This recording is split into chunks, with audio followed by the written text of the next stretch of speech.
Yo and hello everybody, what is going on? It's Mike here, Baseball Collector. It's Friday night and I'm back from vacation again. Just got back from a week in Seattle. I did a video a couple days ago about some tips and tricks for the Nationals, so be sure and go check that out if you haven't yet. But I love coming back from being gone because I have a ton of mail. That's a lot of mail. So that's what the stack looked like before I opened all of it. Here it all is, ready to show you. Look at all that. Holy crap. And I've got stuff, all sorts of different stuff to show you. I'm going to do a Seattle video tomorrow, kind of a recap of our trip and going to the ballpark and stuff like that. But tonight, it's just all about the cards. I've got to get these shown to you guys so I can catalog them and scan them and all the things that I do to a card to get it into my collection. So here we go. Let's get straight to it. Hold on. Okay guys, so as I start showing you this massive mail day or mail whatever week vacation time, just be patient. This is going to be very probably Nolan-esque in terms of Elite Co 3 and just a longer video showing you all the stuff I got. At least I'm not opening all the packages in front of you, so I've already done all that work and I can just show you the cards, and I'll try to do it as quick as I can. But I got this beauty in from Topps Tribute this year, or something on the, yep, it's on the deal. Adrian Beltre, future Hall of Famer, numbered to 110, autograph for him. This is my 7th Beltre autograph in my collection. This is my 8th Adrian Beltre autograph in my collection. It's from 2018 Topps Finest. It's a refractor. You can see the shine there. Look how pretty that is. Nate would love that. Look at that. So it is not numbered, I don't think. Nope, not numbered. Then I got a package. I got a deal from a guy that I won, and he sent me an extra card. Here's the extra card. It's a Josh Hamilton autograph. He threw it in there because there was a problem with the listing, and I kind of called him on it, and he said, I'll send you an extra card, and so this is what he sent. This is my 249th Josh Hamilton autograph. Yeah, that's not a mistake in what I just said. I have that many from when I collected Josh Hamilton. I still have them. They're just sitting in a box. But what I really wanted from him was this card right here. And it's a 2008 opening day printing plate. It's a magenta printing plate. I have a ton of these for Josh Hamilton, and this is my 295th one of one in my collection. So I just love the old printing plates. I think it's fascinating to have a part of the process of making a card. So I have a ton of them in my collection, but there you go. Now on to the rest will all be slabs. A bunch of them are sideways, so I'll have to show them like this, and I'll go newest to oldest. This is an 83 Topps Reggie Jackson Super Veteran, and his stance hadn't changed a whole lot. He has different glasses over with the Angels than he did back with the A's, but just a great card of a great Hall of Famer Reggie Jackson in a mint 9, 1983 Topps. So these are all for the foreseeable future and what I'm going to show you for my 3-decade set. Here is a Steve Carlton Super Veteran card from 83 Topps. Shout out to all my Philly boys out there. Mint 9 on that one. Now I think I get into where I can start stacking them up. Here's a 1981 Topps Rollie Fingers in an 8.5. Just a great card showing his ugly Padres uniform, but just showing the, you know, patented Rollie Fingers mustache. It's awesome. I'm going to try to stack these as I do them. Here is a 1978 Topps Record Breaker Brooks Robinson. His last card is actually 77 Topps, but they made a record breaker card for him in 78. Showing that he played the most consecutive seasons with one club, obviously the Orioles, and a near mint 8 on that one. Another record breaker, as we move back is a 1977 Topps George Brett. Most consecutive games with 3 or more hits, and I think it was 6 games or something like that. Let me look. Let's see what it says.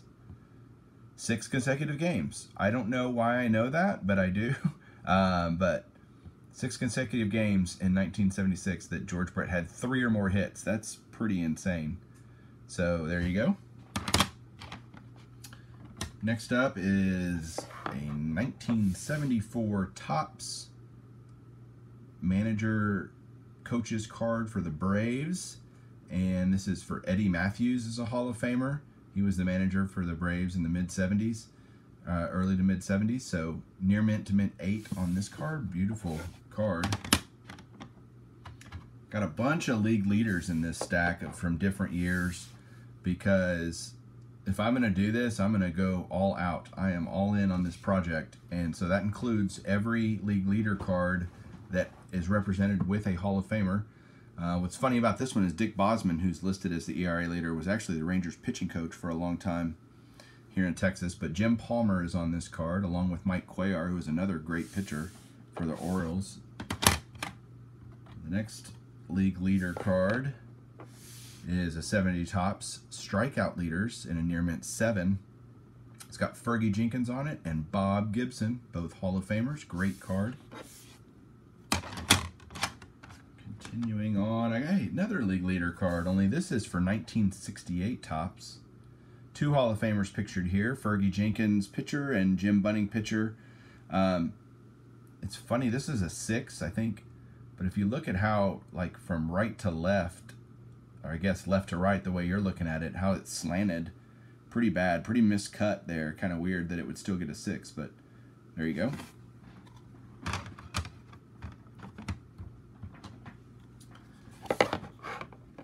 Love, love, love this card. 1966 Topps, Tony Perez. His rookie card was 65 Topps, but it was a multiplayer card, so this is his first individual card. It's got the awesome old school rookie cup on it. For Topps, it's in a 6, which is a solid grade for this card, and happy to own it. Very cool card. Love it. More league leaders. But this one's pretty awesome. You've got the 1963 home run leaders from 1964 Topps. This is only a 5, but this card is pretty expensive because it's got 4 Hall of Famers on it, including 3 San Francisco Giants. So shout out to Nate. But Hank Aaron, McCovey, Mays, and Cepeda, just awesome. What a great time to be a baseball fan. I mean, if you look at all the players listed there, there's a lot of solid dudes listed on that for the Hall of Famer, or I mean the home run leaders. Actually, Aaron and McCovey tied that year, which is interesting because they have, well, I guess they have them both at the top there. No one's bigger than the other one. They tied. Very, very cool. We got a 1962 Topps All-Star card of second baseman Bill Mazeroski for the Pirates in a near mint 7. And just love the All-Star cards from 1962. I'm starting to get quite a few of them. Oh, here's one. Here's another one. Dandy Don Drysdale in a near mint 7. Just love this card. The picture's a little out of focus. Probably brings it down a little bit, but the centering's really good. The rest of the card is very sharp. So there's another 62 Topps. I got a couple, excuse me, of cards from this Babe Ruth special set. I've already had a couple, but I've bought more because I'm counting them as well.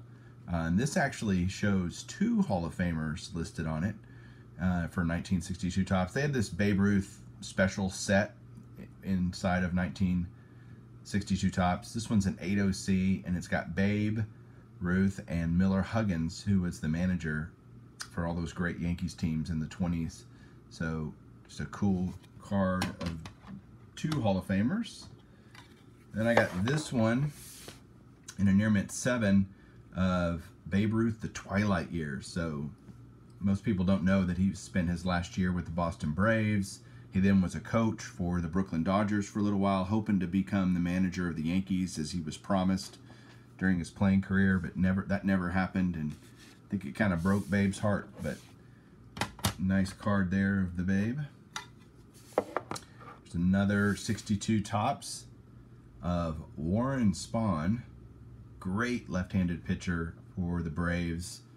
Most of his career, almost all of his career was with the Braves. And this is a 6.5, so a very solid grade for a 62 Topps. The top left corner is pretty dinged, but the rest of the card is sharp, sharp, sharp. Beautiful. Now I got a bunch of League Leaders cards for 61. Man, there's something. Just something on the slab. This is a 61 Topps batting leaders. So average leaders. It's only a 4.5, but for the League Leader cards, I'm less concerned about the actual grade as much as the presentation. This pictures Willie Mays and Roberto Clemente on it as Hall of Famers. Here's another 61 Topps leaders card with Warren Spahn pictured on it for wins. That was a 6. This is also a 6. And on this one you have Don Drysdale as an ERA leader. Now a bunch of regular 61 Topps. This first one is, I've been getting quite a few Louis Aparicio cards because they're pretty cheap and you can just snag them and mark them off the list and move on to the next one. But here's a 61 Topps Aparicio in a 6. Good collector grade card there. Another 6, but pretty bad off center, top to bottom on this Brooks Robinson, but it's all right. Clean card, nice card. So I love the old Orioles patch on the left sleeve of his uniform there. Just very, very cool looking symbol for the Orioles back in the day. Chairman of the board himself. Look, it's a Topps card of Whitey Ford where he's not throwing a pitch, or it looks like he's done throwing a pitch. It's just a portrait, and it's his 61 Topps. Again, kind of miscut, you know,